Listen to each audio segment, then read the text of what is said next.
time. Yo, wake up in the morning, go get a state of mind. I done feel so many times, but I gotta keep trying. I ain't giving up, nigga, put it all on the... Dito po tayo ngayon ng pork tonkatsu at saka ginisang gulay. Chop po natin. Simple lang po natin pagluluto ngayon. Chop lang natin yung mga ingredients. Gisa-gisa lang. Ayan, gisa nga po ang bawang sibuyas. Ang unahin natin ng carrots. Lagyan natin ng broccoli, cauliflower. Sunod po ang tubig. Pakuluan. After po ng kulo, lagyan natin ng konting toyo. Tansay nyo na lang po, paminta.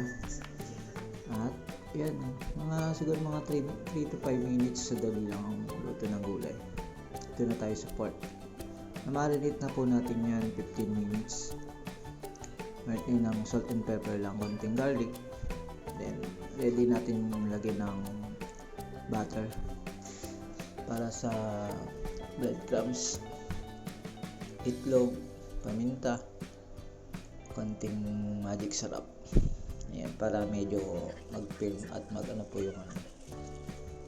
Dip po natin sa breadcrumbs bago natin i-prito. I-dip nyo na po lahat para dire-diretso na po. Kailangan may na po yung mantika. Ayan. Balik tayo yun. Ngayon magbabrown na. Slow fire lang po yan para hindi po masinipin. Ayan po guys, luto na.